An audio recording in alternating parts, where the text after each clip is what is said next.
Silakan mengikuti YouTube channel. Like, share, dan tekan tombol loncengnya untuk mengikuti selanjutnya. Before we study, let's pray together. Pray start. Finish.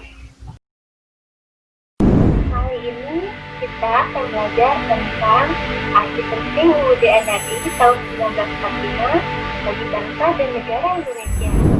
UUD NRI tahun 1945 merupakan hukum dasar tertulis yang ada di Indonesia. Nanti akan dijelaskan tentang tata urutan perundang-undangan Indonesia. Sesuai dengan Undang-Undang Nomor 12 Tahun 2011 tentang pembentukan peraturan perundang-undangan, dicantumkan tentang tata urutan peraturan perundang-undangan di Indonesia adalah sebagai urutan yang pertama, yaitu UUD NRI tahun 1945.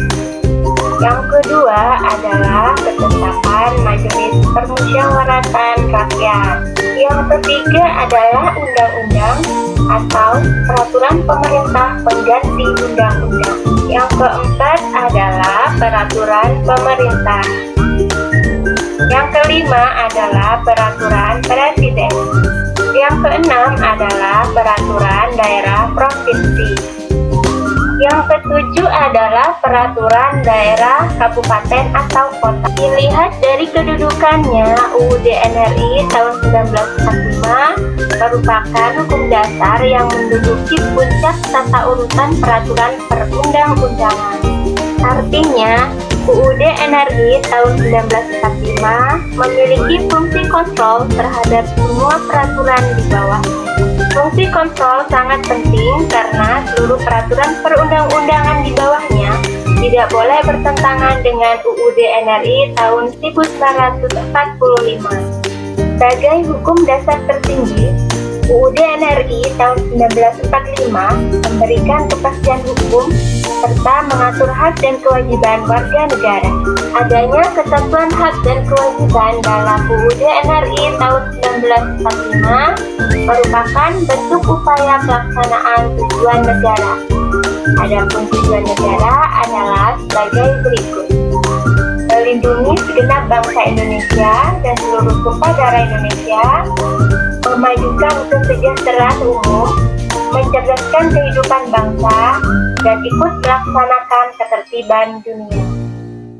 Selanjutnya akan dibahas tentang pelaksanaan UUD NRI tahun 1945 dalam berbagai bidang kehidupan. Yang pertama adalah di bidang politik. Pelaksanaan UUD NRI tahun 1945 dalam bidang politik berhubungan dengan pemerintahan, kekuasaan, dan penyelenggaraan negara yang tercermin dari kinerja lembaga legislatif. Mengubah dan menetapkan Undang-Undang Dasar merupakan kewenangan MPR. Perubahan UUD NRI tahun 1945 dapat dilihat dalam pasal 37. Adapun mekanisme perubahan Undang-Undang Dasar adalah sebagai berikut. Usul perubahan pasal-pasal Undang-Undang Dasar dapat diagendakan dalam sidang MPR apabila diajukan oleh sekurang-kurangnya sepertiga dari jumlah anggota MPR. Tiap usul perubahan pasal-pasal Undang-Undang Dasar diajukan secara tertulis dan ditunjukkan dengan jelas bagian yang diusulkan untuk diubah beserta alasannya. Untuk mengubah pasal-pasal Undang-Undang Dasar, sidang MPR dihadiri oleh sekurang-kurangnya 2/3 dari jumlah anggota MPR. Putusan untuk mengubah pasal-pasal Undang-Undang Dasar dilakukan dengan persetujuan sekurang-kurangnya 50% ditambah 1 anggota dari seluruh anggota MPR. Khusus mengenai bentuk negara Kesatuan Republik Indonesia tidak dapat dilakukan perubahan.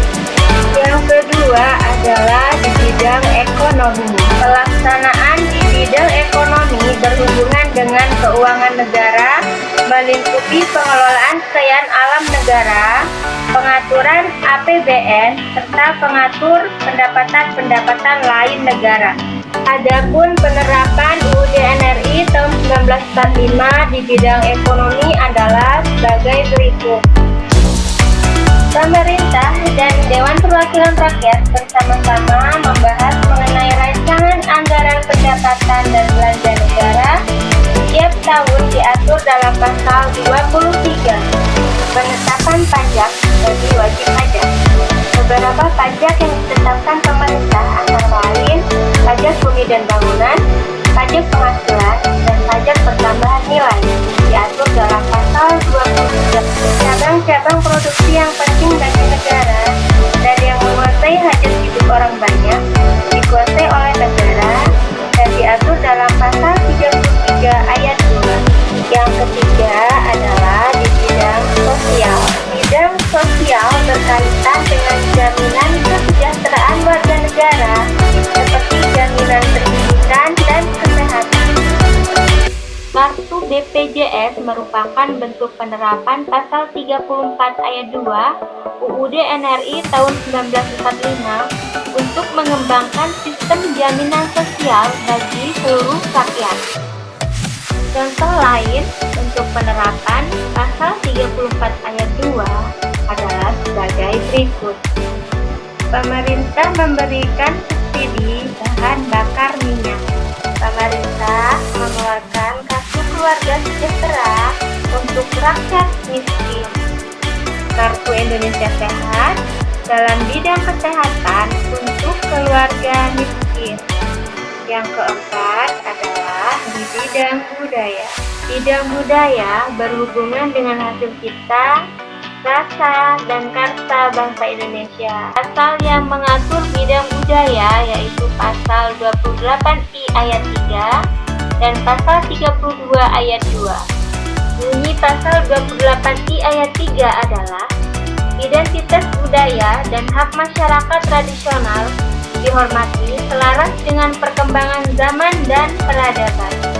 Bunyi pasal 32 ayat 2 adalah negara menghormati dan memelihara bahasa daerah sebagai kekayaan budaya nasional. Yang kelima adalah di bidang pertahanan dan keamanan.